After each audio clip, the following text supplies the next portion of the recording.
Bearcat Bounce Podcast. Back at it again. Monday. That's right. Happy Monday. Happy Monday. Indiana Pacers to the NBA Finals Monday. That's a little personal jab for myself. Shouts to the boys. Yes, sirs.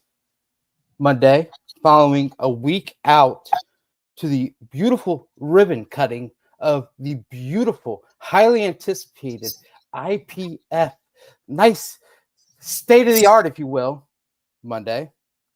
Yet again, another Monday where the football team continues their offseason activity. The basketball team continues their offseason activity. And the baseball team wraps up their first trip to the NCAA tournament since 2019. A great year in year two under Coach Jordan Bishop. But it's also Monday where I get to be joined by a squad of fellows that is some of the strongest starting five I can possibly put together. You know, you got a couple of wings and one, Ryan Royer and one Aaron Smith. You got a point guard and one Chad Brendel. You've got a shooting guard and one, Brent Young. But again, you have a rock. You have a force in the middle in the post. So without further ado, Aaron Smith, Ryan Royer, Chad Brendel, and the GOAT, Nico Palizzetti. Gentlemen, how are we? Doing great. We've been in hell kind of for the past week. We got the fence. The fence is up. The fence is good, but we have a dog that likes to escape. So we have spent the past week patching up any possible. I think the dog's escaped 7 times in 9 days. So like jumping over or going under? Over, mostly under, finding any little, she has walked the entire perimeter and poked every inch of this fence with her nose to see where she can get out. So then we've gone back around with 18-inch stakes and hammered down, secured everything. I think we've got it finally, but yeah, it's been something. Beautiful fence building. I did, Brent? What'd you do? She's got a real small 15-foot lead. She's fast. You can't catch her. If she gets out, she's out for 2 hours. You can't catch her. Right. So I put a 15-foot small lead on her. So when she gets out, I can catch her from 15 feet away and just snatch the lead and bring her ass back home.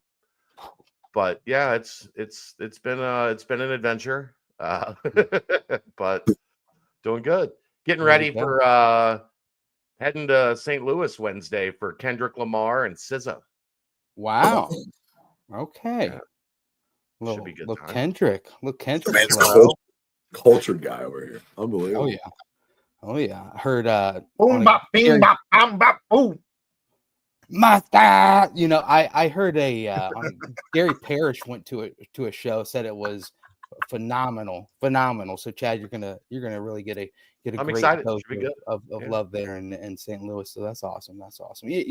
Quick funny thing. The handyman you are building a fence. One of the first projects I decided to take upon myself is I had the pleasure of meeting a beautiful young lady down here in Florida, and she needed some gates being put up, and I'm the opposite of a handyman, but boy, I put it upon myself. I built some gates up there, and her dog still got out, and I don't talk to her anymore. She doesn't really like me anymore. So I feel your pain there, Chad. I feel your pain.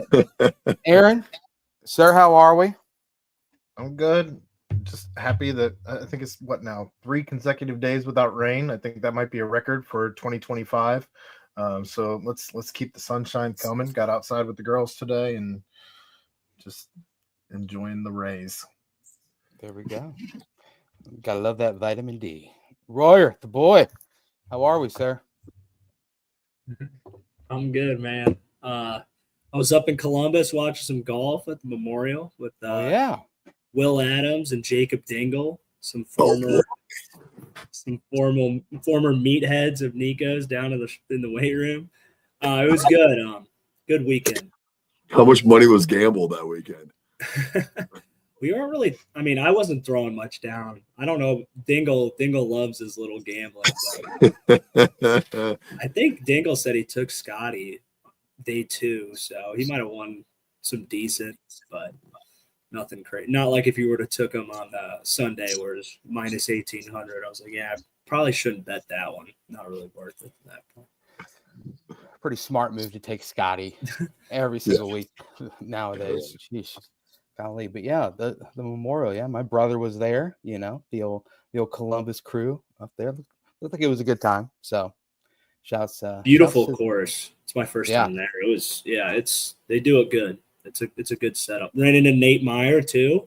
Got to see him and his baby boy, little Bo. So that was. It was a good time. Met a lot of good people. Catching up with the boys, you can't beat it. There we go. There we go. Well, without further ado, Nico, the man. We didn't have you on 513 Day, but now we get you for your own showcase show. You're front and center, my man. How are we? Well, I'm still fired up that I'm playing 5 in this group of 5 right here, dude. I'm good for about 3 hard fouls. Maybe 6 points and 12 rebounds. So that is very fitting. You know my player profile very, very well, Brent. I appreciate it. I mean, I'd take our 5 against a lot of podcasting 5s out there. I mean, I don't know about you guys. I kind of like our odds. Royer, you got to pull a lot of weight, but I think we could do pretty well. I got more skill than you'd think. Yep. Really good with dribbling balls, Brent. Okay. Pause. I'm picturing Nico giving you a boost so you can dunk. Probably up there. I don't know if it's hard to tell, but the vertical is not one of my strong suits, but we can make up for it. Would have never guessed. That's where Chad comes in. Chad left screen because he's going to work on that vert right now. He's gonna be ready when the ball is Royer's one of those lateral quickness guys, right? Like he's not athletic this way, but side to side. He's got not even much in that way either, but a lot of heart. You're just not very athletic. A lot of heart. A lot of heart, a lot of grit. Yeah, we're gonna set a lot of strong screens. I'll tell you that much. I'm feeling us. We're gonna screen the screener and then screen that. We legit screener. Might not score at all. Right.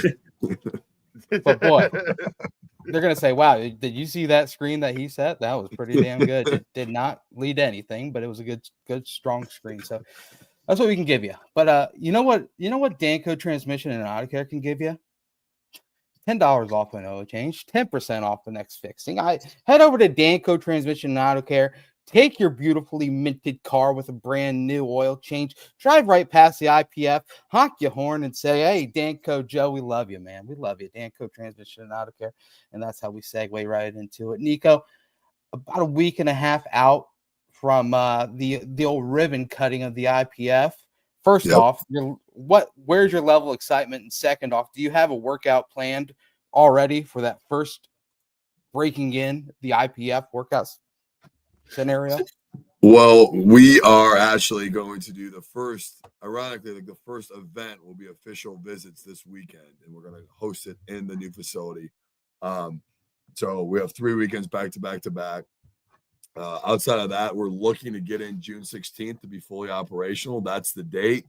If we can't swing it by then it'll be a great morale booster when we come back on July 7th after having the 4th off. But either way, I'm just like the work we're going to be able to do in there. And I think more specifically, the amount of recovery we're going to be able to get. It's just such a functional space. We've talked about it before, but like, I just think it literally changes what you can do as a whole entire program. Like where we've been at versus where we're going to be able to go as far as training, recovery, football position work, meetings. Like it just streamlines the whole process. And so I'm like, when players see it, they literally, I think, like they get excited and their stomachs drop because like they realize all that we have, and like they're just looking at you like, "Come on, dude! Like really? Like we have a pair of 200-pound dumbbells." And I was like, "What are you gonna do with those?" I'm like a kid on Christmas morning. I'm like, just wait, dude, just wait. And like it's just a blast, dude. It's fun. Those guys, I think they take pride in how we train, and they also know what we're gonna be able to do in there. And I think everyone's getting geared up for it. Absolutely. Do you have at this point like a favorite area where you're like, I did that. That's me. That's all me. I did that. Or is there like a special like feature or something in specific where you walk by it and you're like, that's all me. I can't even believe that I did that. That's all me. I'm such a dork, dude. Like I'm such a dork with like organization and like efficiency. And so like at each like it literally it's just like the way we set up the racks and like the way everything's very, very efficient and every rack is like self-sustaining. And then when you go to the dumbbell area, it's like just honest to gosh, like it's more it's like the weight room nerd in me being like, how can we maximize storage and utilize space at each rack?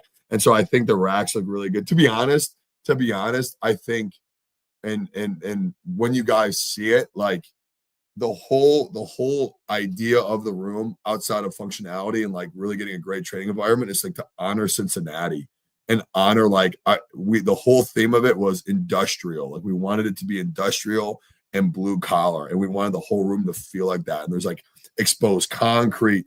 The room feels dark and gritty and modern, but like it has a hard edge. And like when you're in that room, it feels like Cincinnati. Like I don't think like I think it would be very unauthentic. Like if you go in and it's like it's like a mahogany wood, like like it's a very like industrial, gritty, modern, but it has a feel. It's very palpable. And like to be honest, outside of the functionality of it, which is like the weight room geek in me, and then like the feel and the brand and the aura of that room. I would say those are the two things that I feel most proud of. Is like when you walk in that room, you're like, oh yeah, it feels like UC. It feels like Cincinnati. Like it feels like you're in like a warehouse with $3 million worth of equipment all around you. Like so it makes you. I think it's spot on brand with functionality and with the image and persona of the city and the university. Do you feel like this is kind of like in a way a fresh start for the program, if you will, kind of where you know what we're able to get a new setting, we're able to grow in this new setting. This offseason is going to take new legs because we have this. Yes, it is state of the art, but like you said, it's got grit to it. It's got different things. It's not like you're going through the same motions that you've had the last 2 years. It's more so we have this. Let's take advantage of it and kind of turn the page and use all the resources to the max. Yeah, that's a great question. I think it definitely feels as if we are growing into our potential as a program.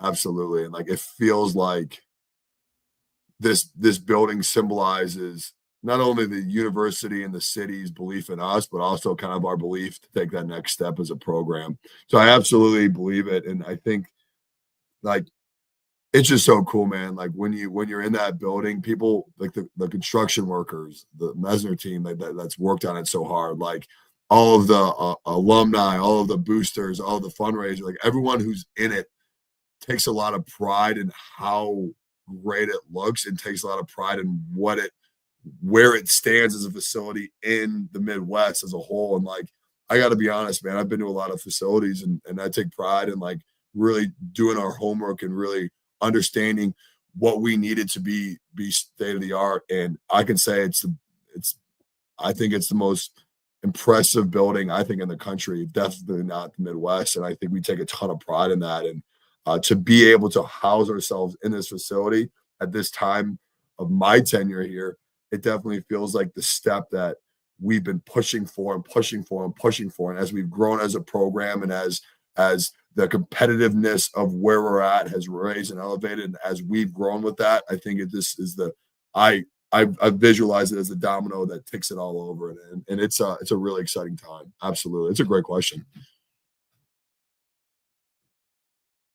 What is going to be your first Friday death workout? Have you planned that out yet in the new weight room? How are you going to christen the weight room and make sure that it's honored and brought to its right start? That's another great question. So we have a workout every Friday. It's called the Final 15. It is obviously for the fourth quarter. And what it is we have a lower body workout. And then when we go out to the field, which is usually the nip, which will be the indoor, so it'll be a much quicker transition. It's 3 stations, and so each station has a minimum threshold. Okay, and so the first station is bikes, the second station is sled tow, and the third station is stadium steps, which we're going to have to adapt because obviously we don't have stadiums. But what we're going to do is you have to meet the minimum threshold at each area in a 5-minute time span, and so it's 50 calories on the bike, it's 400 yards of sled tow, then it's 4 stadium laps that we do. And so we're gonna modify, and we're already brainstorming on ways to do that.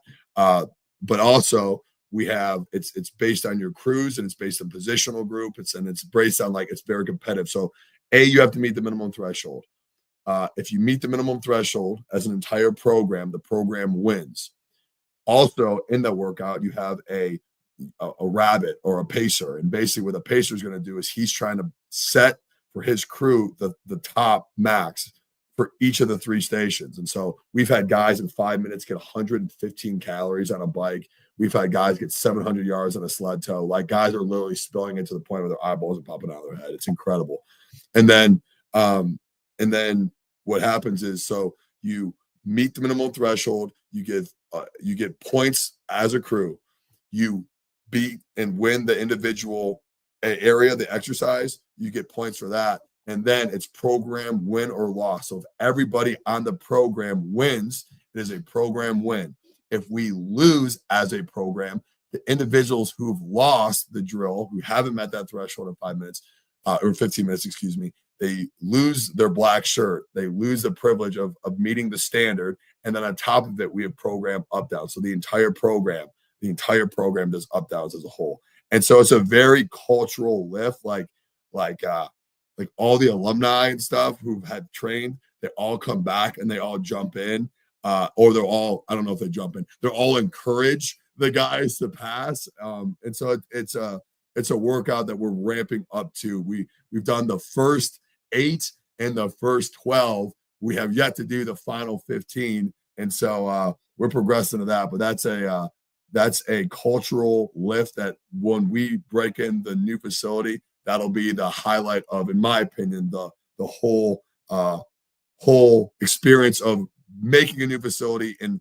baptizing it the right way with how we train from a cultural standpoint. I love that. That's unique. How did you come up with that? Is it just kind of like one thing led to the next, or did you try a couple things out and you're like, let's just combine all of them? Could you give us give us the breakdown how you're able to, because that's a deep idea. I think it's the hardest thing. To be honest, we as a program have never completed it. And so it is really hard. Like, it is so hard. We've gotten groups to do it. So we've got half the team to do it. There's 2 groups on Fridays. We have not gone the entire program to complete it. It is absolutely brutal, and it's kind of the absolute standard. And it originated because we were experimenting in 23. We were experimenting with different finishers and finales, and they were all themed. And we have all throughout the week, each day has a different finisher / competitive element. So on Mondays, it's perfect push-ups. On Tuesdays, we call it one more rep, which is competitive in nature. On Wednesdays, it's usually some type of tug of war component. On Thursdays, it's the fourth quarter finisher, which is push-ups and sit-ups, bodyweight exercises together. And then on Fridays, the final 15. So you have all these different components throughout the week, and each day, while everything in it changes, the true element is going to be the final 15. And that's the baby. That's the one that everyone cares about. And so we were experimenting with Fridays, and we were alternating different things. And we came up with, okay, well, we need to win the fourth quarter. So we're going to emphasize the fourth quarter, obviously on Friday. And then we came up with, okay, how can we literally do 15 minutes worth of exercises? So we came up with the 3 stations. And then we did it as a staff. And we all okay, this is what's relatable. This is what's good.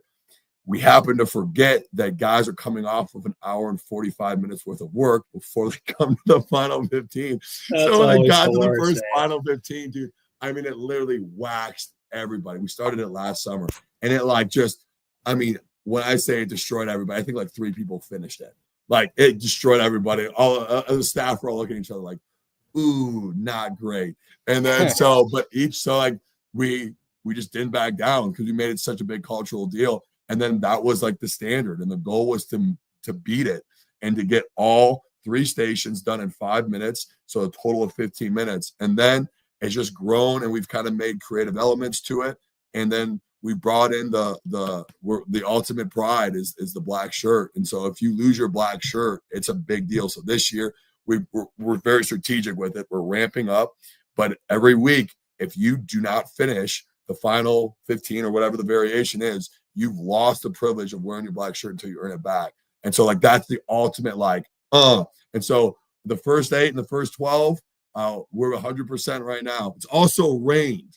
So that the gods of the final 15 have smiled upon us because it slicks up the sleds. Yeah. But when it's, I always say, I talk crap to the guys. I'm like, I pray every single night on Thursday that it's 92 degrees and the turf just sticks to the ground. The guys are just dying. Dude, it's awesome. It's just we do our little cheating asses. We used to like when the coaches weren't looking, we'd be like, oh, water, and start spraying the ground. Or like, you guys remember Brian, right? I don't know if you probably never met him, Nico, because he was before when you were still at Ohio State. But like the linebackers, we'd be doing the sled pushes on like those hot July days. And he would just be like, F that, give me that water bottle. And he would just start spraying the whole turf. And we were like, yeah, like, thank you, man. But like B Wright was like a really charismatic, like loud guy. And like the coach was like, all right, whatever, we're not gonna get B Wright going. He's let him spray the water down. Dude, that strategy, these guys get so crafty because like it's big time points. So like if you win as a crew, you get points.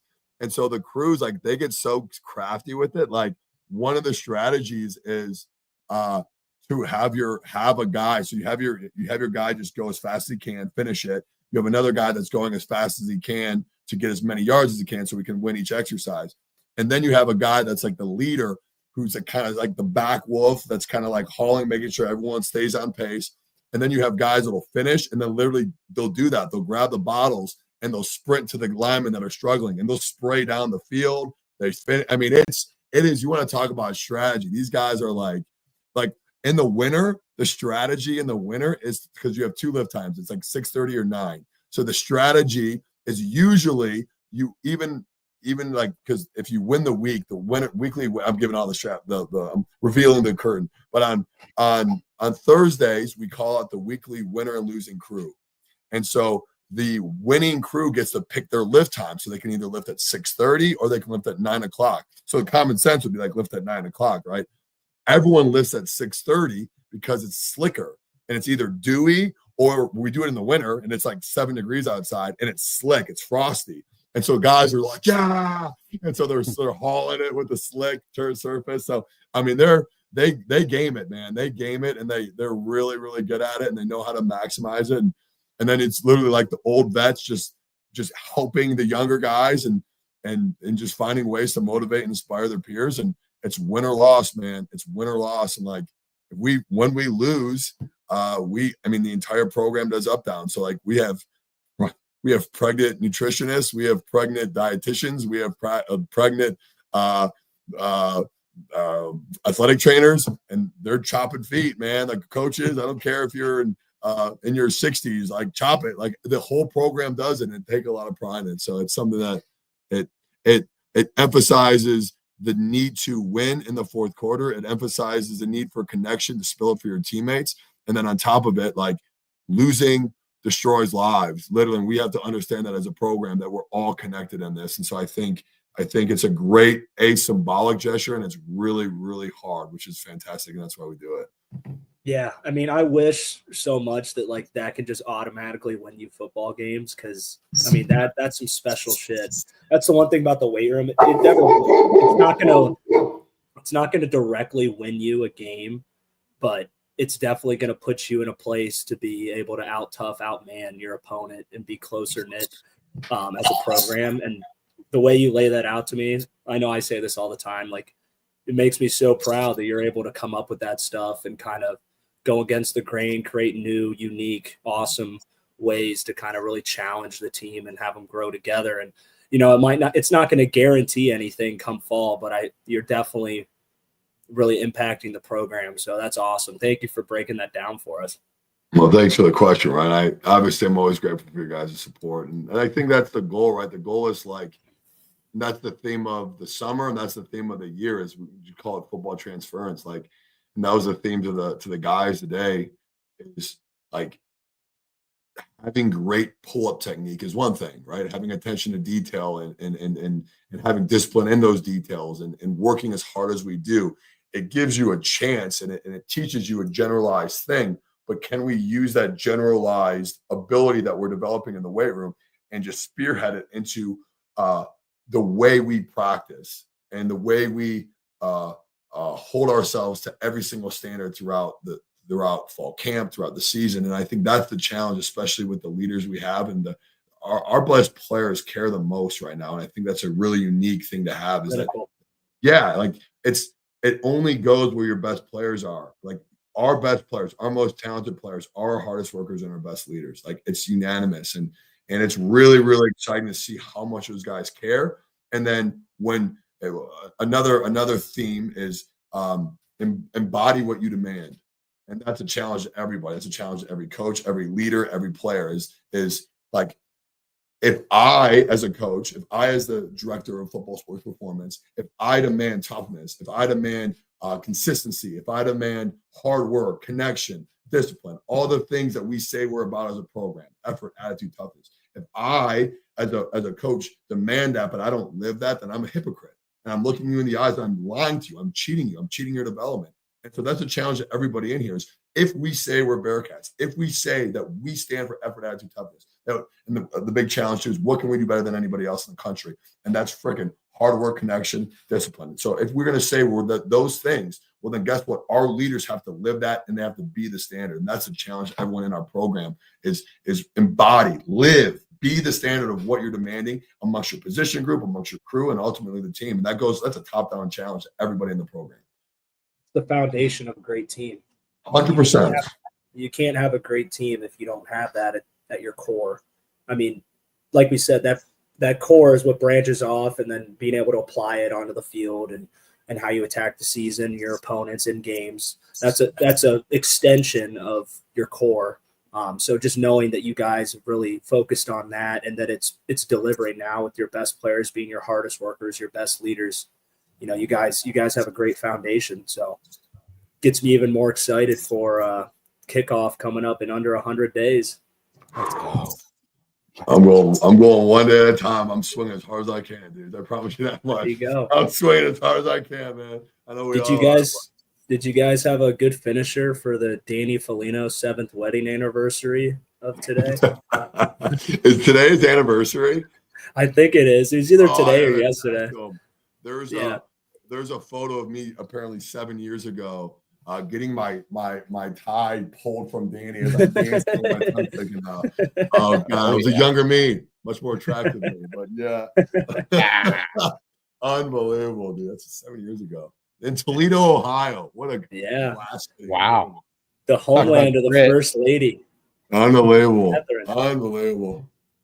Golly, that's a great. I got to text Danny. Now I get me all jacked up. You mentioned the leadership of this team, and I'm curious, especially now that you have everybody on campus, all the freshmen are here now. Who's impressed you since even just spring ball? Who's just made strides in that leader role? That's another great question. So I think how we structured our preseason program was the first thing we did. We had a meeting on Monday of our report day back. So 2 weeks ago today. And we presented on the whole preseason program. So what we're trying to accomplish. So what are our goals as a team? What are our objectives of the summer? And then what are we trying to do to accomplish that? What's the format we're going to do it? And the first thing we did after explaining that is we elected our Bearcat Council. So it was 18 names, and we tried to be as evenly distributed throughout the team as possible. So every position had either 2 to 3 votes based on how big it was. So we elected everybody in the whole program voted, and then we tallied it up. And so those guys are our Bearcat Council, and then also our crew captains. And so we literally formatted our whole summer to reflect the most current leadership status of our team. The number one vote getter, in my opinion, one of the best, if not the best leaders I've been around in my career is Gavin Gerhardt.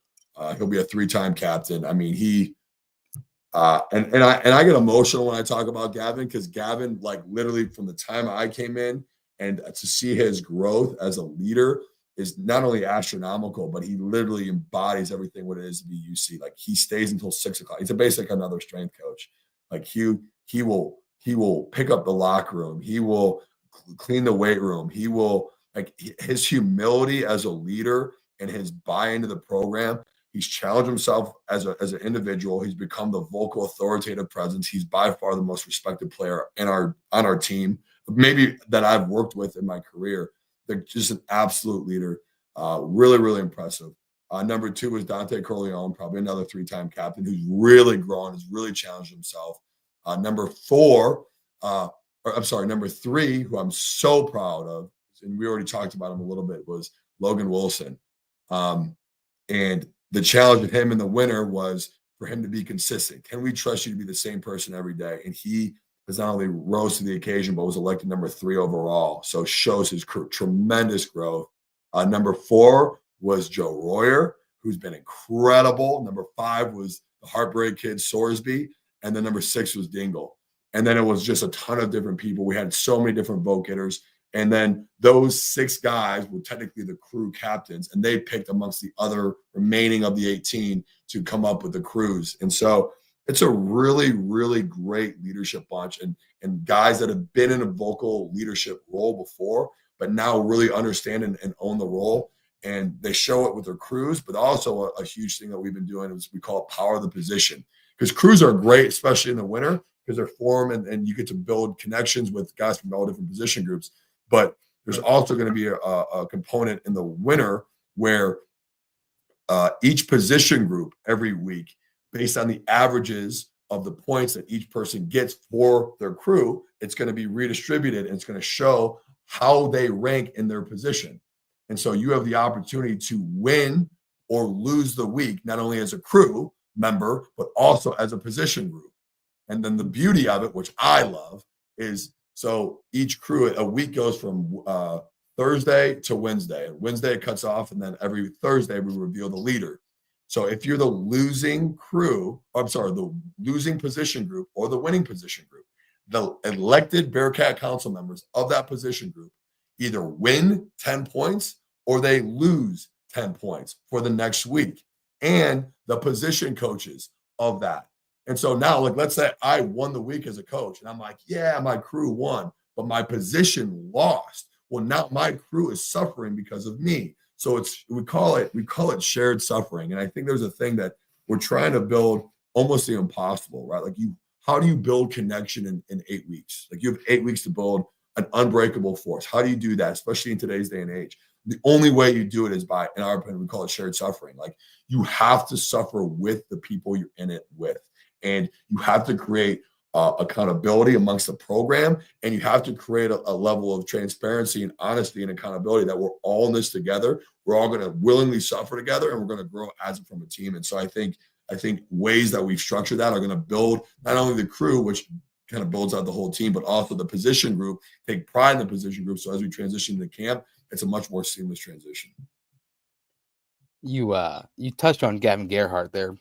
Obviously, yeah. Gavin's been a rock in the program for a while, but he got someone in his position group over since we last talked to a lot of high level. Can you rave a little bit about Joe Cotton and what he brings and what you've seen out of him workout wise and what the addition of him to that room is?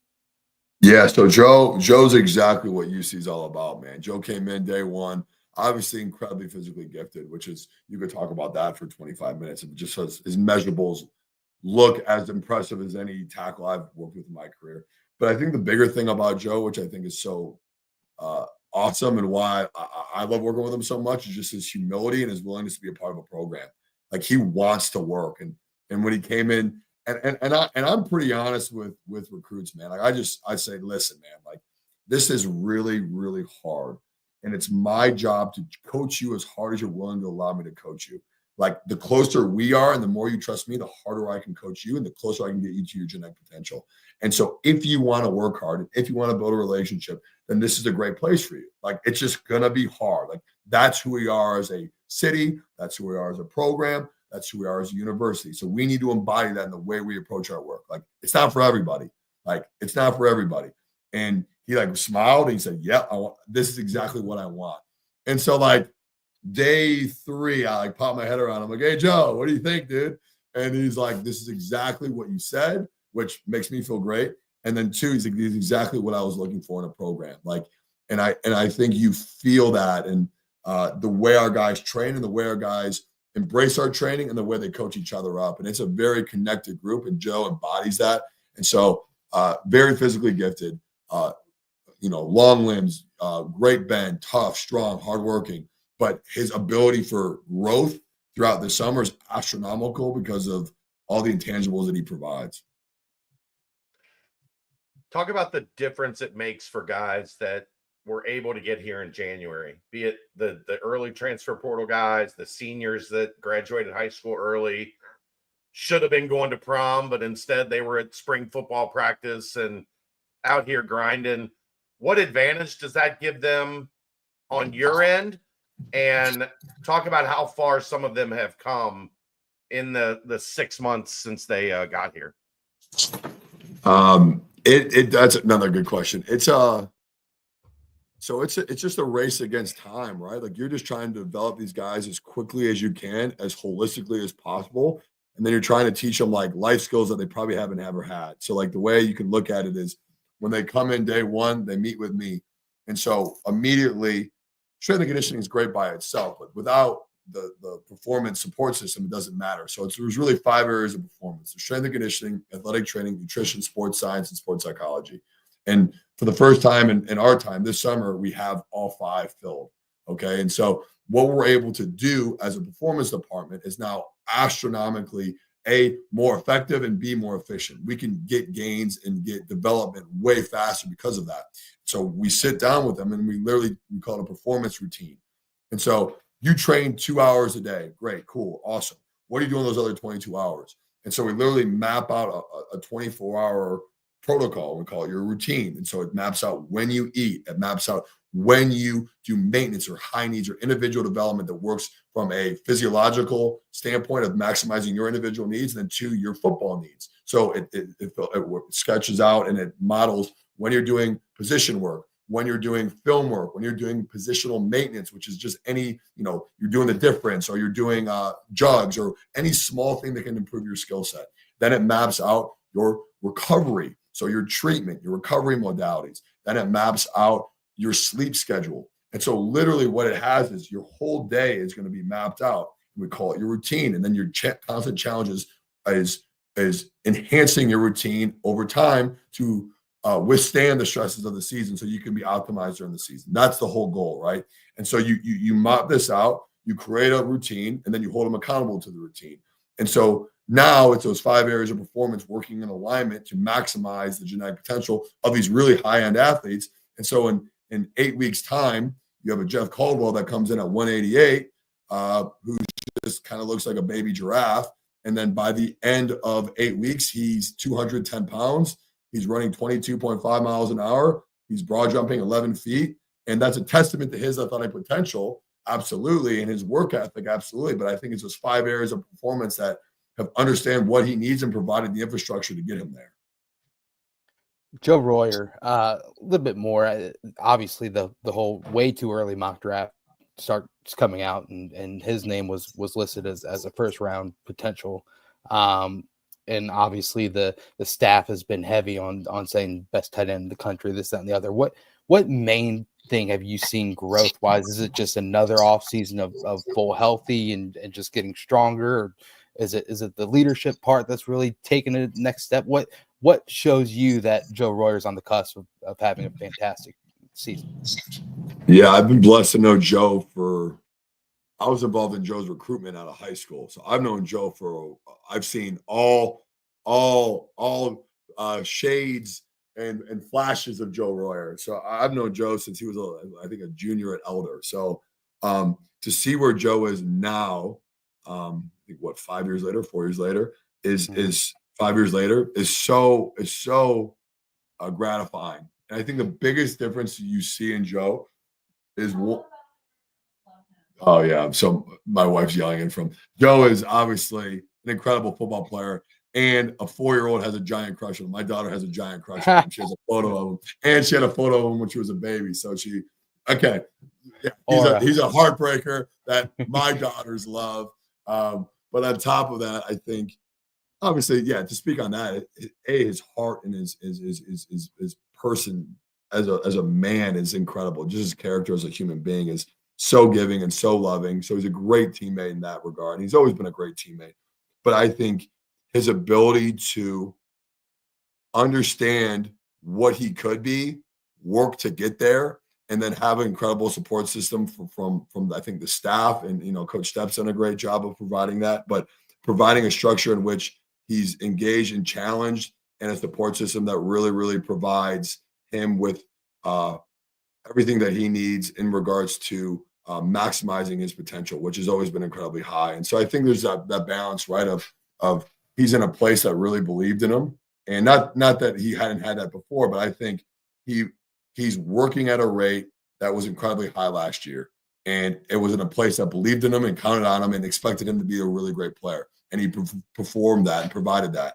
I think the challenge this year now is, okay, Joe, where are you at, right? And like the visual I like to use is like Joe's was like a statue, right?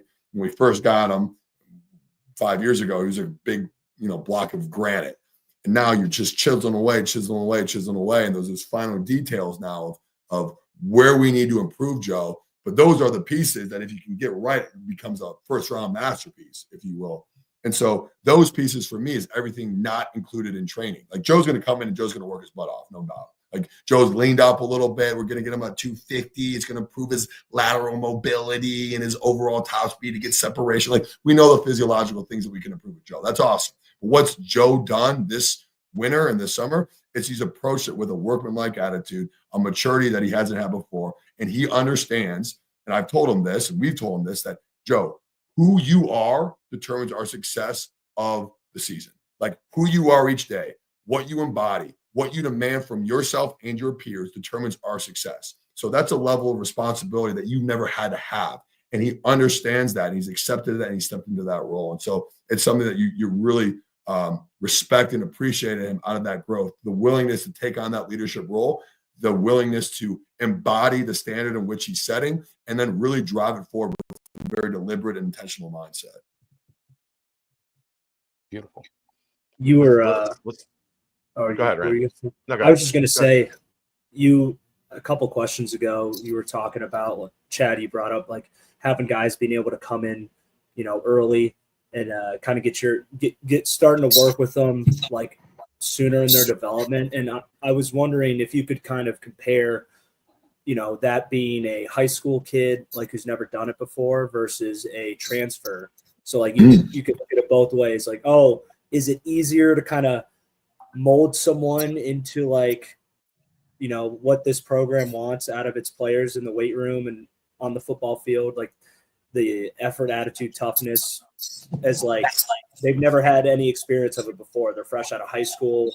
It's their first time in college versus a transfer who might be coming into his third program, or this is his second program. And he kind of has like a different idea of how things might be based on his other teams, but he kind of knows what it's like to like be in college and work. Is there like one that you think is a little bit easier, or could you just kind of like talk through, that difference in the type of player you get and trying to evolve them into what you want them to be for Cincinnati? That's a great question. That's a really good question. I think it starts off with who you're recruiting. And so I think we've done a really good job, Zach Grant and staff, and obviously our football staff, of identifying who's our best fit, who's the best Bearcat fit. And so with that saying, there's going to be a level of workmanship and a level of embracing hard work that comes with a kid that wants to play here. So number one, it starts with who you recruit. So you have both sides of the spectrum. You have a high school kid and a portal transfer that both have somewhat of a similar personality. They know they're going into a place that requires a lot of work, and they have to embody that and have to believe in that and embrace that. I think there's pros and cons with both. I think the pros are from a college transfer is that they know the value you provide, like right off the bat. Whereas a high school kid, just a little bit more ignorant, and it takes a little bit more time to build that relationship.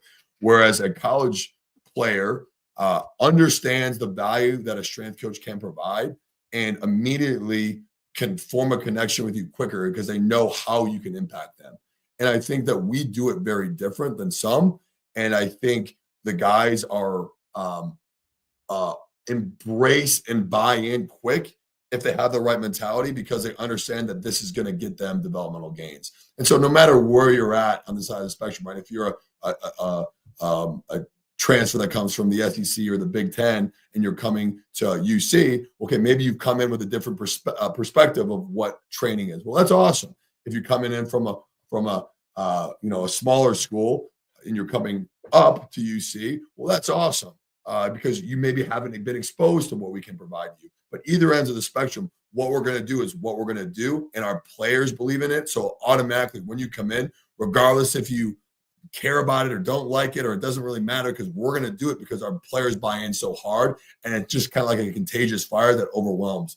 With the freshmen, it's a little bit more of a learning curve. Like you got to be a little bit more patient because their prefrontal cortex isn't developed. Just a bunch of idiots, a bunch of idiot kids, which is awesome. Like they're just freshmen. Like they don't know what they don't know. I'm still an idiot. Yeah, exactly. Yeah, and so I think that the funny thing is like people ask me all the time, like with the transfer and the money and NIL, does it change your job? And it's like no, an 18-year-old is always needed when 18-year-olds needed. Sometimes he needs an arm around the friggin' shoulder. Sometimes he needs a kick in the pants. Like whatever he needs, an 18-year-old's always needed it. And the landscape of college football hasn't changed an 18-year-old's brain. And so I think you have to be more patient. You have to be ready to discipline more aggressively because you're going to have those problems are going to be part of the developmental process. And it's more of a developmental relationship process. But either end of the spectrum, it provides challenges in both. I've been pleasantly surprised with the portal relationships that I've gotten. If it's a year, if it's 2 years, it's a very quick relationship because they're very serious about their career and they know that you can help them get there, and it automatically builds a real close connection like that if it's done properly, which is how our guys have done it. The only difference now is they can take you out and buy you a steak dinner. Correct, which no one has. And so if anyone's listening right now, I'd be willing to, but I get it. Yeah. Unbelievable. Unbelievable. I've got to ask, May 14th. What was Brendan Sorsby like when he got to workouts that day? Because we talked to him at 6:30, 7 o'clock Eastern Standard Time. He was driving. He was still in Texas. And he said he was going to be there for workouts in the morning. Did he make it? What kind of condition was he in? You know what? Props to him. I didn't notice any lack of standard in his training, which a year ago I would have. A year ago he would have had a long sob story and told me all the things he couldn't do because of the drive. This year, he's training at a different level right now, man. He is training at a highly competitive, chip on the shoulder, like I'm really excited to see where we go because of him, because he sits down and he tells me like he's so confident in our success because of how he's working and how he's pushing the team. It's been really, really encouraging. So to be honest, I didn't notice anything, which is a testament to where he's at mentally. Can you see, besides that, can you just see a change in his personality after being here for a year, going through the wars, kind of understanding what opportunity he has, what's expected of him? Absolutely. And I think it's a whole different mentality of coming in to earn a starting position versus coming in this year as the starter, as a year of starting, and understanding that similar to Joe, we will go where you go. And we need you to embody everything that is great about UC and the way you practice and the way you train and the way you have conversation with your peers. Like your intentionality dictates our future. And you have to be incredibly serious and respectful of that. And he's understood that role. And you've seen that progression from really January to this point. And I think I was really impressed with him this winter, really impressed with him this spring. But this summer, man, there's something that's clicked in his brain, and he is fanatical at this point. And I'm really, really impressed with him. And I mean, I've always loved him as a human being, but the version of the quarterback that I'm seeing here is a guy that rallies a team and drives them to success. And so it's really, really encouraging. I also want to give the talent. Yeah. Good. I also want to give some flowers to somebody else in that quarterback room. Yeah. There's a guy that's very deserving. Because it's very easy in this day and age to bolt, especially there's now a starter in front of you, a guy that started throughout last year, won the starting job, is going to retain his starting job. You're going to be a backup. You know, you're going to have a chance to win the job, obviously. But in all reality, if you're being honest with yourself, you're probably going to spend your senior year as the number 2 guy. Brady Likenberg has taken the path less traveled, I guess is a great way to put it. He's one of my favorite guys on the team. Always got a smile, always positive. You know, he doesn't pout, doesn't make it about himself. Just give Brady Lichtenberg his flowers, I guess is the best way to put this, because he deserves them. He doesn't get talked about enough. He does not. And you're right. You're absolutely right, Chad. Brady Lichtenberg is an absolute anomaly in today's day and age of college football. Brady Lichtenberg cares about his teammates in a program more than his own stat line, which I think is a testament to how he views the world and the character of himself, the way he was raised by an incredible family. Brady Lichtenberg is going to be so successful in life, and I talk about it all the time. Like, we had our one-on-one player meeting, and literally we were both like in tears, and they went on for like 40 minutes, and guys were like waiting outside my office, like, because that's the type of person he is, man. He's got the biggest heart, and he cares so much, and all he wants us to do is have success, and all he wants to do is contribute to that success. And I think the challenge that we both left with is like, my challenge to myself with him is to make him be the best quarterback he's ever been in his career. And that's the challenge that he will make. He will push us as a team because of that. And then number 2 is the challenge I gave to a couple of those guys. But Brady's one of the leaders of this team, and Brady's an incredible connector. And Brady, whenever you put anyone with Brady, they have the best workout of their lives. Whenever you have a teammate that needs a pick-me-up, you put him with Brady. And Brady has the incredible ability to not only challenge himself, but also pour into the others and demand that same standard that he has for himself onto them. And they buy in and believe it and get pushed because of how much they respect him. So I can't say, I'm getting goosebumps. I can't say enough great things about that man, other than every time I see him, I go, man, I can't wait to work for you one day, because he is an incredible person. And I have a ton of respect. And when he does leave here as a Bearcat, I will be in tears, because that's a guy that I can say I honestly love with all my heart, man. He's an incredible person. Do you think he pretends that he's going to do something other than football coaching before he becomes a football coach? Or do you think he just gets out of college and then immediately starts the path of football coach? I think he's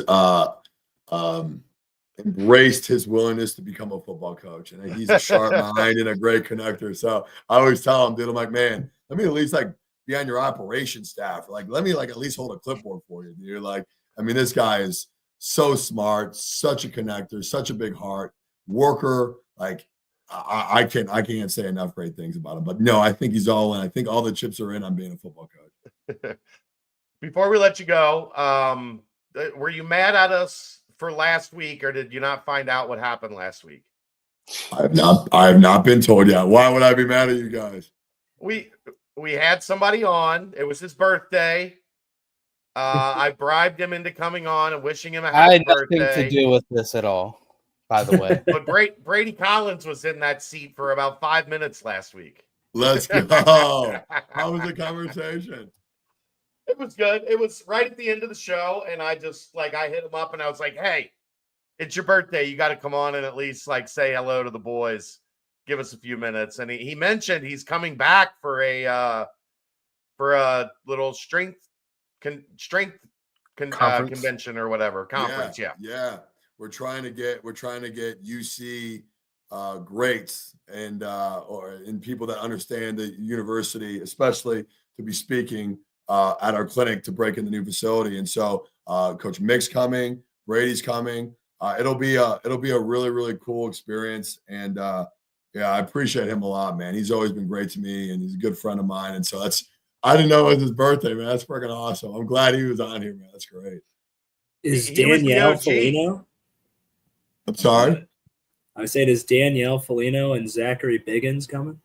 I know Zachary Biggins will be coming because Coach Mick's son, Mitch, is moving apartments. And I think we need some muscle to help move his apartment later that afternoon. So I think Zach Higgins will be coming to lend a hand there. And then I was told, I don't know if Danny's coming for sure, but if he does, dude, the boys will be back and it'll be a great time.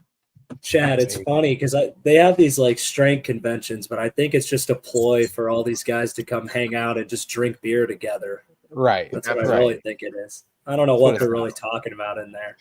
I know. My wife always gets so mad because I'm always like, hey, it's the conference. And she's like, it's not a conference. It's not a conference. This isn't work. This is you seeing your best friends for 3 days. And I got to shake a couple. I got a notebook. Look, I took notes. You could see halfway through. Yeah. It's just doodles and scribbles and it's a bunch of meaty men beer speaking tonight. cavemen. Beer tonight. Yes, no, check the box. Yeah. Love letters to Danny that he never had the courage to give to him. Right. Have you seen the new threads yet?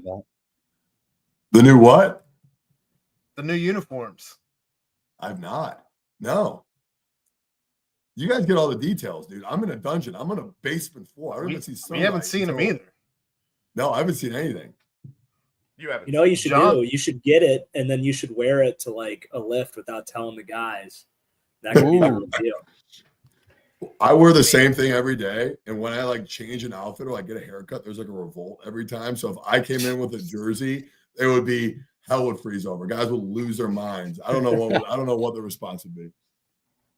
You just got to wear a jersey, but no pants, and just pull it down to your mid thighs. We had Deputy John on with us. We had Deputy John on with us last week, and he told us that they're still trying to figure out how they're going to do the reveal for the players, or if they're going to have the reveal to the public with the IPF and all that, or not. He doesn't know yet, and didn't know if you had any deets yet. I do not have deets. The fact that you had Deputy John, which I've never heard before, and Brady on last week what a lineup, dude. What a lineup. Unbelievable. Yeah. We're big hitters around here. We swing heavy. Jeez, you guys I heard we're doing the uniform reveal on next week's BBP. You're just gonna come with it on and just be, hey, there it is. Is that the new uni? Who knows? We'll never know. But, I got the slide deck ready. It's just one slide, black font, Nico Palzetti, jersey, no pants. No pants. One top. I don't know if you can tell, but I took my my grad school in marketing, so Andy's well known for not having pants on. Yeah. That's true. And the worst reasons. Yeah. Nico, we appreciate it, brother. Thank you. Oh, It was a little last minute, but I was like, we haven't heard from him in a couple of weeks. We might as well have him back on. I appreciate it. I am humbled for the opportunity as always, guys. I love talking with you, man. Anytime, Chad. I appreciate you guys very, very much. All right. Thanks, Nico. All right, guys. I'll talk to you, man. Thanks, Coach. See you, man. Bye, Coach. Gosh, what a guy. That was just for you, Brent. I did that for you yesterday. I was like, how can I make Brent really happy. You know, we cheated on him last week, and believe me, did. it hurt my heart And, for like I mean, 6 he took days it in a well. row. Yeah, he took did. it well. He did. A lot We of hooked up with people our didn't ex. take it well. Yeah.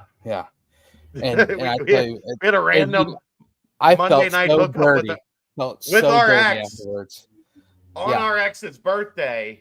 Mm-hmm. I mean, I usually that's how you get dumped. That's how breakups happen. I had to take a shower afterwards. That's for damn sure. I don't doubt that. It was Cleanse. not nice. But yeah, Nico the GOAT, man. Gosh. Oh boy. I'm pretty excited to see, because how he takes advantage of that IPF. It's gonna be like a big old, he said, a big old warehouse with a bunch of fun stuff inside of it. I like that. I like that a lot. But should we timestamp real fast? Yeah. Timestamp. Good news. Roy, you're riffing soon. What? You got news? Quick Paper Supply back in for another 6 months. Like they re-upped. They're good to go. I knew. Long time. I mean, I think they're right there with Danco. I mean, the Holy Grails. Holy Grails always, they were doing events with us in like 2007. Yeah. So they're grandfathered in as like the OOG. But our good friends at Quick Paper Supply have been as loyal and dedicated as anyone. So, Quick Paper Supply, your local and family-owned restaurant supply company. For all your non-food products, they service over 150 restaurants with weekly low minimum next day deliveries, providing a wide range of food service products from to-go containers, cups, custom printed products, eco-friendly, and much more. They also have cleaning and restroom supplies for all your janitorial needs. Call Nick 513-470-2029 and reference Bearcats for 20% off your first month of purchases. And now, if you're looking, football season's right around the corner. We're into June. We're, end of July usually is when we see Camp Higher Ground. We see camp start. So get on board now. Riffing with Royer still needs a sponsor. And the mailbag sponsor as well. So if you're looking to become a part of the BCJ team, just hit me up on Twitter, DMs, however you want to, and we'll talk numbers. Get you in here. Lock in. Royer, we need it. Riffing with Royer, sponsored by the Indiana Pacers. How about that? Oh, shouts to the boys. Yes, sirs. Take it away, Royer. All right, boys. So the new indoor facility grand opening is right around the corner. What are you guys most excited to see in that new facility? I'm excited to kind of get a feel for like what my workspace is going to be in the new facility. Like, how much room do we have on the sidelines? Are we, what's the track like to get over to the other side? If you want to kind of get a different perspective and watch from the other sidelines, where are the Gatorade coolers going to be stationed? If I need a beverage, what's the cafeteria situation? Is the media going to be invited for lunch? Like after practices in the morning? I am strictly, I'm looking out for me. It's going to be my new workspace as well. Between spring ball and camp and practice when the season starts, like I'm going to spend a lot of time in the IPF, and I need to figure out the lay of the land. So I'm going to be doing a lot of scouting, getting a lot of ideas and a feel for what my workspace is going to be. I'm most excited to see Nico in the IPF because I think he's going to be like a proud papa where he's like, dude, you got to check this out. No, but wait, you got to check this out too. Like, I think that just because it's going to be new, and I think I'm going to be able to make it there for the June 11th stuff and all of that. I'm probably more excited to see him in the IPF than anything that the IPF is going to offer. For me, I just think the field, like, to be honest with you, it just like seeing that kind of just, I love beautiful stuff. Like, give me all the beautiful stuff in the world. thinking about a big old sea paw in the middle of this big, beautiful building. Like, golly, just looking up and seeing the big, beautiful windows, man, like just that part will really get me going because you know what? Like, I won't be able to lift any weights. I won't be able to do any of this and that and the other, but I can sit out there. I can say, wow, look at this field. Look how beautiful this is. That's what I'm excited for. Royer, what about you, man? Like what's one thing you wish you had during your playing days? Well, nothing can beat the bubble, so it's going to be really hard for me to like think this place is going to be any better. Amen. I'm most excited for the weight room and then the cafeteria because my expectations are this place is going to knock the varsity club out of the water. So I'm excited to kind of see what they're able to pull off there. And, you know, that's such a big thing for the players to be able to like stay within the facility and be able to eat good, nutritious meals, like organic quality. So those two are definitely my biggest hit. Weight room, I'm that's definitely number one, but that cafe is right up there at number two. Quality time with the boys, man. They got to be able to have it. Yeah, you spend so much time in there, like either before a lift, before a practice. You know, you kind of get to ground yourself and catch up with your guys. And after everything's all said and done, just hanging out. That's where all the memories are made. You know, the locker room, when you share your meals and stuff. So the guys are really lucky to have a new state-of-the-art place where they can make all those fun memories that they're never gonna forget. So I'm really jealous of them. But I'll be there on the 11th to go see the inaugural. Oh, baby! Just secured my ticket or whatever you want to call that thing. So I'll be there. in full force. Yeah, it's gonna be awesome. You're gonna be the only one missing, Brent. Hey, you know what? Maybe I swoop in last minute. Who knows? Let's go. That'd be fun. Excited to see you guys there.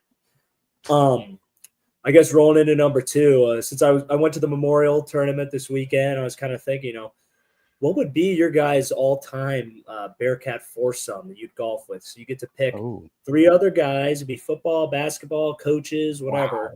Wow. What would be your foursome of Bearcats? Ooh, that's a tough one. That's a really good one. Yeah. Wow. Huh. I mean, are we talking competitive foursome, or are we like? No. Are there going to be beers in the cart? Like, yeah, this is the drinking scramble. This is fun. You can throw in one guy that you're like, all right, he'll be a good golfer. We want him in our team, and this is a scramble just in case. And then right. Well, I mean, I'm gonna have Doug in it because I love Doug Martin, and he also was for a time one of the best golfers in the world. So and I'm imagining Doug can put one or two back over the course of 18 holes. So Doug gets a spot for sure. Man. Hell of a question. That's a Kyle Washington. It's a thinker. Wow. I have Kyle Washington because it'll definitely be entertaining if Kyle's involved. Without question. Right. One more. Man. I have Connor Barwin. Okay. Barwin's kind of another life of the party guy. Always type A personality, very talkative, engaging. I think that would be a fantastically fun foursome. You would laugh for 18 holes, which is kind of my goal. Yeah. Yep. Aaron, what you got? I think I would go with Nico, Brady, and Travis Kelce. Wow. Oh, nice. Just all meatheads. Best. Look, I wouldn't have to worry about being on good behavior because Travis would do something far worse than I would ever do. Brady would be on watch to do something worse than Travis. Yeah. Brady, he's a good time. He'd be a riot out there. But I Okay. think that the conversation would be fantastic. I don't even know that I'd get a word in, truthfully. I think I'd just be laughing the whole time. Yeah. Why would you? Why would you talk if you had those three guys? Like, just shut up and just let them go. True. Because then you're creepy, like in the corner, just laughing and not talking. You'd have to say something. You would just keep saying, "You guys are great. That's a good one. So funny. That's a so good funny. one. This guy. I'm this having fucking so guy. much. I'm having so much fun. Can I get another hug? I hate Patrick Mahomes. You wait to chime in right when you've had like way too much to drink towards the back nine, and then you just butt in with just something just completely unfunny and slurring your speech. I get They're left like, at who hold the hell is 10. this guy? I get left at hold 10. Have you been here this whole time? Aaron to be crying. I love you guys. I love you guys so much. Travis, I don't like your girlfriend though. But no. I'd go Jason and Travis. And then let's go Nick Van Exel. He'll have some iced coffees to begin.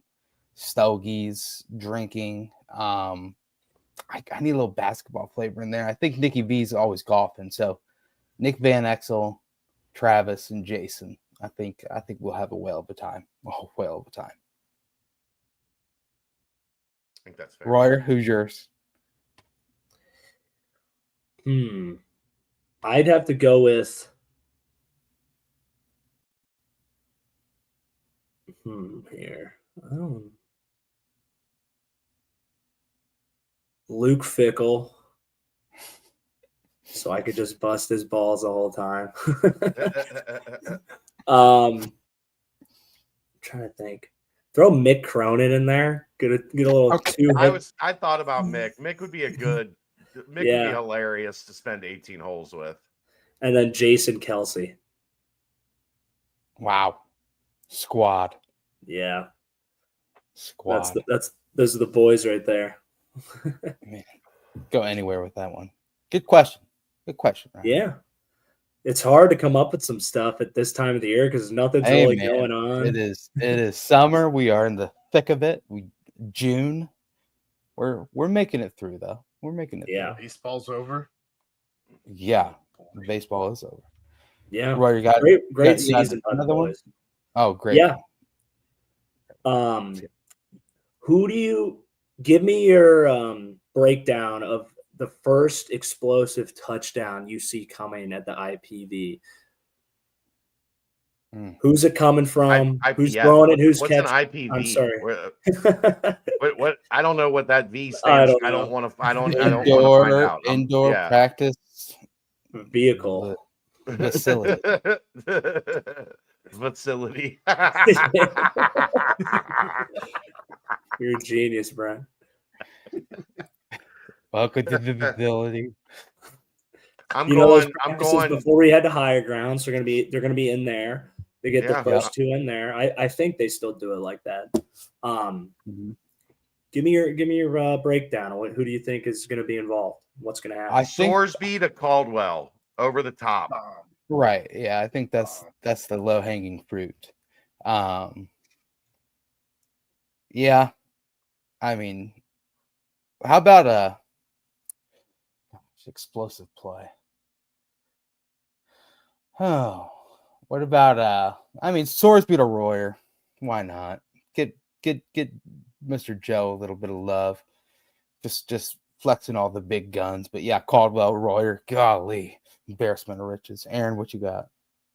I was gonna say Caldwell as well, but you figure it's probably not going to be a running back because they don't go 100% during the summer per se. I mean, they do, but it's like it's touch football. Like a lot of times, even if they were going to break a tackle, if you get a hand on them, they blow the play dead.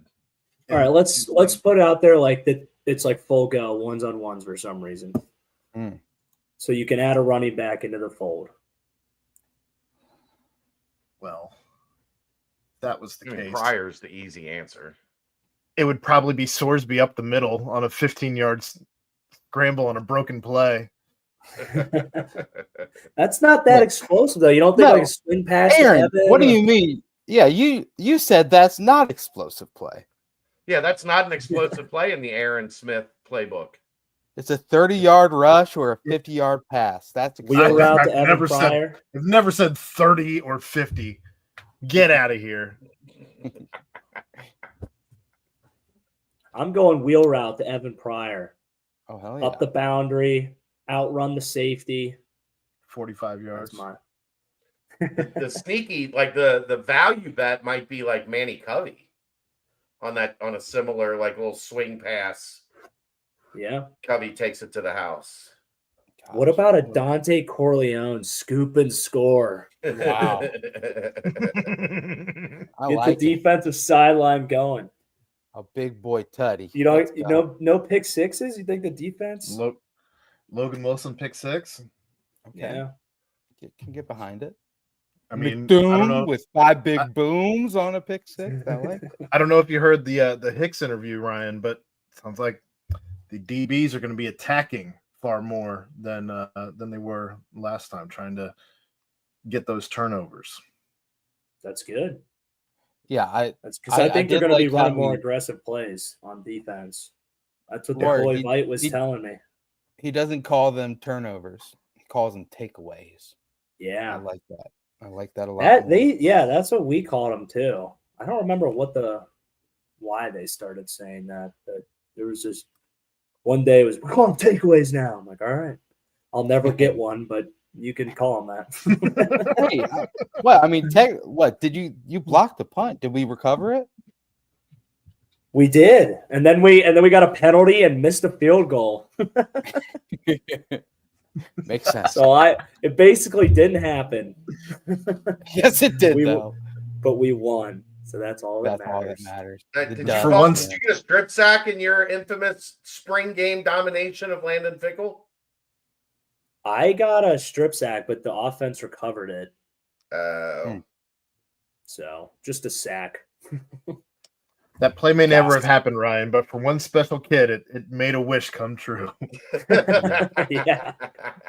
Maybe. Yeah, I've told you guys before. What really happened is everyone just stood up and let me run right through and block it. I looked around. I was like, what the hell's going on?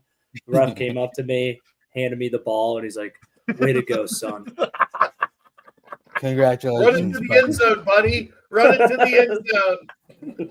Get well soon, bud. Get well soon. John Cena comes out. Yeah. It's It's like that. Shane Gillis has a joke with that literally makes me laugh so Yeah. hard. Is like, you never see want to that see guy? John. Yeah, it's the Grim Reaper. Do not. It's kind of a bad joke, but it's funny as hell. Yeah. You got one more, Ryan? You know, there's always that one special one that I always like you to segue for me. So why don't you go ahead and hit us? Do you remember calling me on Saturday night late? You remember that? Yeah, it was a late night, man. That golf Finished course, the it gets you going. Memorial, had a great time. What are you up to? And I said, dude, my buddy just called me. He said, listen, I'm going to call you in about 5 minutes. I need you to pretend that you're AMC and you have to tell me that all the projectors are down and you are not going to be streaming Lilo and Stitch. And I said, all right, that sounds good. I can do that. So, ring, ring. I do it. I bang, bang. And remember, I was like, can you tell me if this sounds good? And we did a little role play, me and you, a little role play. And you were like, wow, bro. Late night role play. Yeah, exactly. You're like, wow, bro. You're like really good at this. You're like an actor. Chad's face is so funny. You're like an actor. And I was like, you know what? In a different world, yes, I think I would be an actor. In a different life, I think I am an actor. And then you were like, yeah, bro. So like, I think I would be this in a different life. And I said, what is that, Ryan? What? And I said, don't tell me what you would be in a different world. Don't tell me what you would be in a different life. Tell me on the BBP on Monday. In a different world, you would be this. This would be the profession you're in. I think Aaron's going to say a singer, but what in a different world do you feel like you could be? Would have been front man in punk rock band for sure. Ooh. Stand-up like it, Aaron. comedian. Okay, Yeah. I can see that. With or I without can your see shirt. that. With. Yeah, that's already somebody already did that. You could have beat him to the Right. punch in the I'd perfect have world. I'd have to come up with something a little different. Maybe Stand no up pants. is a good one. Yeah. Chad, have you ever done stand up? Not really. A little. Not at. No, I wouldn't say I have. Dude, I emceed a stand up show one time, and like it's hard. It is so hard. I like Oh yeah. said a joke that I thought was hilarious, and like no one laughed, and I was just like, okay, here comes your comedian for the night, and I'm gonna get off the stage and see you later. But yeah, Never mind. I'm out of here. it's hard. So yeah, but no, I think you could do it. I did. The club manager came up to you and they're like, "Yeah, we didn't pay you for jokes. Yeah, You they're just like- get up they're like, there and No, say the name." just- They said, Brent, what was that joke that you just said? It's like, dude, it got a lot of Sounded laughs. so good. Got a lot of laughs a long time ago. Strangely enough, you get the same reaction here more often than not. Right. Agreed. Insanity. It was actually last week, and he tried to tell a Ryan Royer conversation joke, and nobody understood. Hey, you know what? We get the laughs, baby. Get the boom. Boy. Royer, what's yours? Influencer? Stand-up's a good one. I mean, for me, I would have to say like Ring announcer. that would be fun. I love doing that. That a little Bruce Buffer, that would be sick because I love UFC. I don't know. I get it's pretty basic answer, but it would still be NFL, man. Like I love football. I love the grind. A lot more than cubicle life, believe it or not, making millions of dollars, No grinding way. away. Yeah, I mean, I don't know. It just seems like it fits my mindset, my passions. Still, I haven't really found anything else that would be like tapped into that. But yeah, I guess my second would be stand-up comedian. I love stand-up, so not nearly good enough for it though. But that would be a fun dream. I think you're funny, bro. Come on now. There's two kinds of funny, man. Yeah. There's My life has there's been- riffing with your boys funny, and then there's up there being able to make a joke, tell the story, get the punchline. Yep. My life And- has been fucked up enough. I think I have been pretty good at it. Yeah. You'd have a great dark sense of humor. Yeah. I think that you'd be really yeah. good at. You would change It's always something I wish I would have tried at a younger Hey. age. There's still time. I listen to Kill Tony. Do you know that show, Chad? Oh yeah. Oh, yeah. So many times guys go up there, they're 50, and they're like, how long you been doing this for? 10 years. Everyone just winces like, Jesus. Not saying that would be you, but people are It would doing be. it. It would be. It is so funny how bad some of those people are. Though. Oh my gosh. I love the bad ones. Oh, it's hilarious. As long as they're Cringy. decently normal, like good sport in the interview. Right. And when they're just like a dumbass piece of shit, then I'm like, all right, next Yeah. one. Who's the black dude from Florida? Cam Patterson. Yeah. Dude, That's my I guy. saw it. He came to Cincinnati. I went and saw him. He went to the Funny Nuh-uh. Bone at Liberty Center. Dude, he was awesome. He actually He's did. so funny. Oh my god, he called me out in the crowd, and I'll just expose it. Calls me out in the crowd. He's like, "All right, man, I'm gonna use you for my next joke." I'm like, "All right." He's like, "I'm gonna ask you. I'm gonna ask you what you do for work, and then I need you to say I F your mom every Tuesday and Thursday." I'm like, "All right."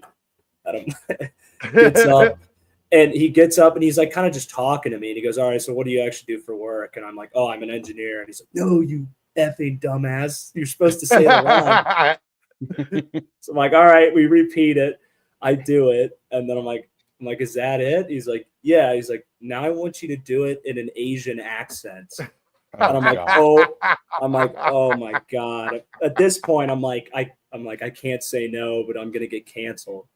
So Yeah. I do it again. Just I won't do it on here. No, live. don't. Please Yeah. don't. Please, Please don't. don't. Do I- No. Please. Well, Yeah. use your imagination if you're listening. Yeah. And I do it, and then it was good. And then he just looks at me. He's like, "All right, I just wanted to ruin your life. You can go sit down. We got that on camera. You're." Oh gosh. And I'm like, "You've got to be shitting me, dude!" Like that. And in a different world, you got famous from that, and now you're a traveling stand-up comedian. So hey, Yeah.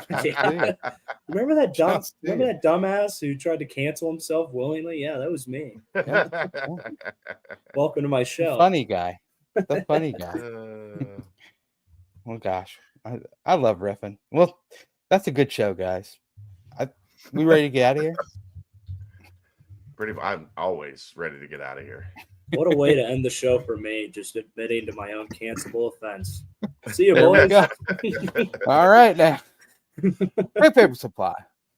Quick Paper Supply, your local and family-owned restaurant supply company for all your non-food products. They provide mostly disposable restaurant supplies, to-go containers, cups, pizza boxes, to-go bags, can liners, napkins. They've been open since 2009 and are one of the largest minority-owned companies in the city. Call Nick 513-470-2029 and reference Bearcats for 20% off your first month of purchases.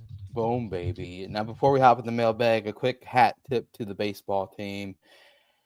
Tough regional. Tennessee brought their juice on Saturday, and then Wake Forest brought their juice yesterday as well.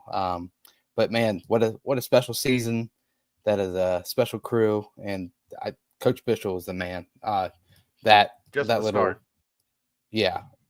little moment that he had when Carrington Cross was getting his last at bat, and of course he got on base.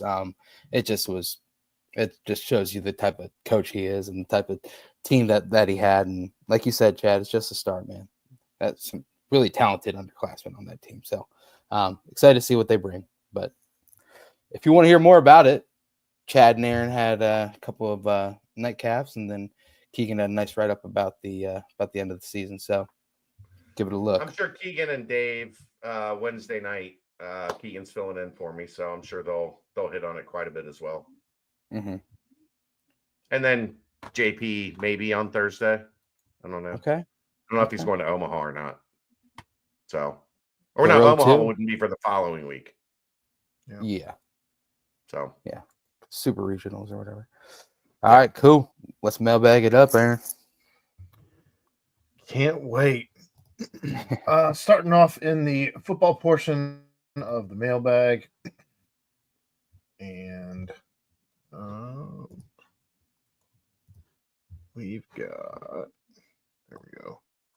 Please order for most likely to least likely to happen in the next 10 years for UC Sports. A skilled player scoring 25 touchdowns in their career at UC, a quarterback getting 50 total touchdowns, 1,000-point scorer in basketball, a 1,500-point scorer in basketball, a 2,000-point scorer in basketball, a QB getting 100 total touchdowns. Wow. well, so it's kind of an easy answer, isn't there? Least likely is 2,000 point scorer in basketball. Yeah. Jizzle's got 772 points. He's gonna he's gonna get healthy 1,000 this year. He's Yeah. gonna get 1,000. So that's likely. going to happen. Yeah. 50 total touchdowns, like in a career or in one season. Like rushing, passing, all combined. That's pretty doable. What's I mean, Sorsby at? Shouldn't Sorsby be able to do that this year as well? I would think he should get pretty close. And then also, Day Thomas is at 688 career points as a Bearcat in his 2 Didn't years. Seamus get? Oh, in your whole time. Yeah. So he's a solid, a repeat performance, 10 points a game, and Day would have it too. So there's two guys in basketball. 27 total touchdowns for Sorsby right now. Yeah. So if Sorsby just repeats last year, he's going to get 50. Yeah. Is that in a season? A QB getting 50 total touchdowns. So just in his career. Wow. Yeah, that might. Pretty Yeah, easy. I think it would be 1,000.50 QB, 25 skilled, 2,000. 1,500. Which is the hardest? 2,000 point score in basketball or a quarterback getting 100 total touchdowns? Because you'd need a great transfer quarterback. portal. How much did that's Dez have? part of the thing. Mhm. Dez finished with 28 rushing touchdowns and 87 passing touchdowns. So Dez Yeah. got it. That was 115. in 4 years. 4 Yeah. years of starting. Mhm. Yeah. Yeah, that's probably the chances of that happening in this era are really, really low. Yeah. Somebody starting as a freshman and then not leaving and starting for 4 years. Right. Oof. Unless Now if we keep getting better and we become like like a top 3 school in the Big 12 for football, and it's like, do you want to play for a chance at the playoff every year? And You yeah, I also mean, have to hope that there's no injuries. Dez Yeah. did have a shortened season with COVID. So he only played. What about if it was the NIL transfer portal era after Dez's junior year? I mean, what colleges around the country do you think would be knocking on his agent's door to he get wouldn't him have to left, though. transfer over? No, All depends I on- agree. But I'm just, All depends on how serious Luke Fickle would have been when he told him, "If you transfer, I'll kill you." But yeah, I think 2,000 is 2,000. It's just not going to happen. almost impossible in today's day and age. Everything else, I All can right. find a path. Yeah. 2,000 point score in basketball, I don't see it. All right, next question. With the news that football is getting new uniforms this fall, what other changes can we expect regarding apparel with the new Nike contract? No idea. New Maybe apparel. just more gear to the athletic, And to the athletes. more too. stuff that doesn't look like it was put together at the warehouse for DH Gate. Yeah. It's a good way to put it, Aaron. DH Gate. Yeah. Yeah. So I don't know. New uniforms. Can we just be happy with new uniforms, Chooks? Why Yes. What college football playoff format is better for UC and the Big 12? 5 automatic qualifiers plus 11 at large, or 4-4-2-2-1-3 model? That's what we have Better right now. If I'm Better understanding. for No, we don't. UC and the Big 12 is 4. definitely 4-4-2-2-1-3 model. What does that mean? 4 conference 4 at champs? large, 4 at large for the SEC, 4 at large for the Big 10, 2 at large for the Big 12 and the ACC, 1 for the Group of 5, and then 3 at large, like for the rest, for everybody else. Or not. 4 automatic qualifiers for the SEC and Big 10, 2 automatic qualifiers for the Big 10 or Big 12 and ACC, 1 for the Group of 5, and then 3 at large. The other one is just the top 5 conference champions, and then everything else is at large. It's almost 4-4-2-2-1-1-3 if you count Notre Dame. 1-1-2. It would probably have to be. It would be the second one, because if we're guaranteed 2, it means you don't have, because the way we're at right now, it's like really the only one that's probably going to get in from us is the champion. Champion, yeah. Exactly. Yeah, so it would have to be the second one, because then it would be the champion, and then whoever lost, unless it was, they'd look at like the team that lost, and that there was a team, they have similar records now, and maybe they have a better resume. It'll be that stupid thing where it's like a 4-loss SEC team will be ranked higher than, a 3-loss 1-loss Big 12 team. Yeah, 2-loss Big 12 team. Yeah, exactly. So definitely, the 4-4-2-2-1-3 model. I mean, but here's the thing. I will go with the 5+11 just simply on. I think 4-4-2-2-1-3 kills college football. Yeah, but like, so I don't think that's good for anybody. Like Yeah, I I legitimately just I legitimately think numbers would actually start to be affected right. because there's no suspense in any of it at that point. Like there's no reason to be a diehard college football fan if that's the format. Like if you already know 4 SEC teams and 4 Big Ten teams and 2 teams from the ACC and the Big 12 and some scraps for everybody else. Like I just don't see how the sport prospers in that format. So, and the funny thing is, I think Yormark has kind of agreed with me, and he's backed 5-11 because he said he thinks it's only fair that you take the 5 best conference champions, everybody else gets in on merit, and that's what's for the good of the sport. Yeah. And I fully agree because in that other format, who cares down the stretch? Who cares in November? Yeah. Yeah, like you said, Chad, it's just like an invitational. It's not a tournament, it's an invitational. Saying that. Exactly. Yeah. And it's good of Yormark to come out and say that because like theoretically the second one gets one more brand of his conference in there. Yeah. So it's like logically that's better, there's 2 of us instead of 1. Like we like that more. That's another team. It's another way. It's more money for the conference. Yeah.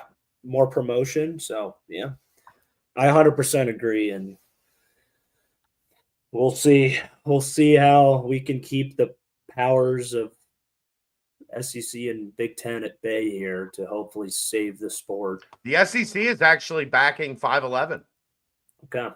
It's good because they think they can get a bunch of those 11. Is kind of we get 1 automatic and we're gonna get a bunch of those 11.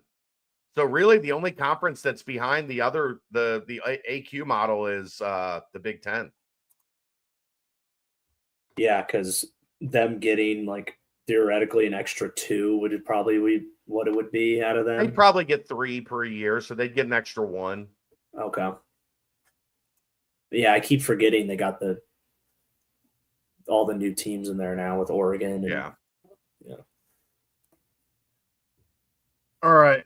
Rank your top 5 UC quarterbacks of all time. Ryan, who asked this question, said his list is Gino, Caleros, Tony Pike, Desmond Ridder, and Ben Mock. I mean, somebody mentioned it in the thread. Like, Greg you Cook. can't have a top 5 without Greg Cook. He was a first-round pick. He was going to be a superstar NFL quarterback and blew out his shoulder. I think you'd still have to have Gino at 1, Greg Cook at 2. My list would have Munchie in it, only because that's why I fell in love with UC football, was Munchie Legault.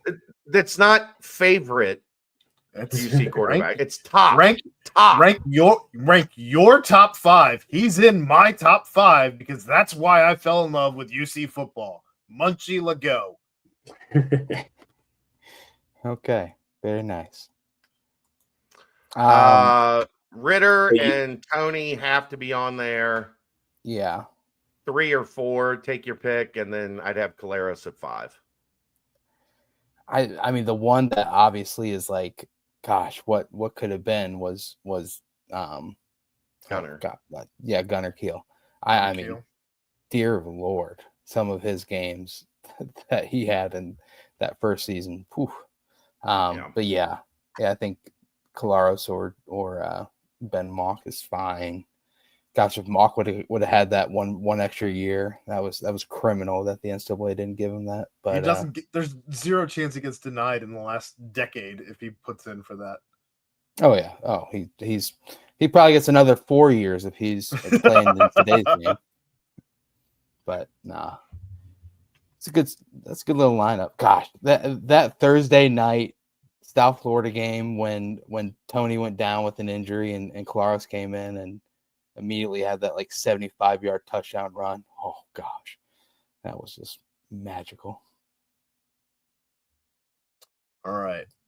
Rank the position groups of the Bearcats against the rest of the Big 12 by top third, middle third, or bottom third of the league. No. We only have 3 questions after this. I know, but the point is, with the transfer portal, I couldn't tell you anybody else. Like I like maybe 3 weeks into the season, that's a question that's answerable. I think just if we're hypothetically doing like sections, I think the defense is going to be in the top third of the conference. I really like what I saw of them at the end of last year. I mean, the only thing I'm super concerned about is, can they get to the quarterback? But I think the secondary is going to be a lot better. I like what they've got at linebacker. I think they should be better stopping the run. Can they get a pass rush? I think they can be in the top third of the league. I think, the reality says they're probably in that middle third. But if things break right, I think they can be in the top third, probably the middle third in offense. But if we're going position groups, I have no chance of being able to do that. Yeah. I mean, there's like national publications out there that put like Sorsby in the bottom like 3 or 4 quarterbacks in the Big 12. So it's like, but I just don't think anyone truly knows. Like you're saying, it's like, okay, so we coddled together, And the thing is, Brent, in this league, the talent is all very similar. So what kind of breaks do you get? Like, how many teams do you play with an injured quarterback or a starting wide receiver out or a left tackle? I mean, it's just not humanly possible. Aaron and I are doing a series throughout the summer on the Nightcap, though, where we're taking a look at each position group. And Keegan is also doing a written form of that on Bearcat Journal as well. So you can get all the information you'd like on each position group. That would require me being able to deep dive into Arizona and Central Florida's defensive line. Yeah, Utah's kick returning. Yeah, like I appreciate the thought, 50 Bearcat, but the way college football is right now, it's freaking impossible. One broad question. Do you feel like there's a shift from like a running back heavy star laden group in the Big 12 to now a quarterback heavy star laden group? Like I think quarterback's probably the strength of the league this year. Yeah, where running back was last year. Last year, right? Yeah. So it'll be interesting. I think it's still going to be a league that runs the ball a lot, though. Right. Patterns it after what they did last year. So last year was just the year of the returning 1,000-yard star running back. All big names. Yeah. All right. New football uniforms, rumor or fact? Fact. It was confirmed by John Daniel last week on the BCJ pod. Stamp it. Fact. So fact. It's fact. All right. I'm not allowed to give out any hints. That ends the football portion of the mailbag. Moving on to the basketball portion. Only one question there. Any word on if Cincinnati alums will be participating in TBT this year, the basketball tournament? Didn't see a roster listed on the site. If not, any insight as to why? I don't think there will be a team this year. I think it is a lot of work, a lot of fundraising, a lot of organizing schedules. I think they made a 3-year run at it. And I think I think there's always a chance you could see it brought back. Like we saw with, Melvin Levitt started a group, then Kevin Johnson started a group. I think maybe one of the, guys from the West era, you could see in a year or two try to kick things back up and start a group with former players. But it's really one of those things, man. Like there's a lot of energy for it the first year or two, and then it starts kind of tapering off. And that's the off season for a lot of these guys that are playing over in Europe, and some of these guys are seeing their careers come to an end as they're 7, 8, 10 years removed from college. So I do not think there will be one, and I just think it comes down to time and desire to make it happen for a fourth year in a row. I just don't think we'll see it this year. By the way, prayers up to Jaron Cumberland. I know lost his mom to an extended battle with cancer today. So Cheryl, rest in peace. And thinking about Jaron, I know him and his mom were super close. So just wanted to let him know that we're thinking of him. I get to follow that up by saying if Sean Kilpatrick wanted to get into coaching, maybe the TBT is the way for him to go ahead and fundraise that with his Chicago Bulls money. That's the end of the basketball portion of the mailbag. And the last question in the mailbag comes from the baseball portion. Quickly go over who will be leaving due to eligibility and who may leave due to the draft. I have the roster pulled up. Players listed as seniors. I got it. Oh, I got it. Go ahead. I hit up Jeff Gentle, who fair enough. Doesn't. Yeah. So Jeff gave me the detailed answer from somebody that covered the team all year. Out of eligibility: Carrington Cross, Loudon Brooks, Corey Klingenbeck, Tommy O'Connor, Kellen O'Connor, Michael Conte, Donovan Ford, Dawson Hokuff, Brandon Shearer, Rodney Schultz, Josh Ullery, Luis Perona, Adam Mrakic, and Max Bergman are the guys that are out of eligibility.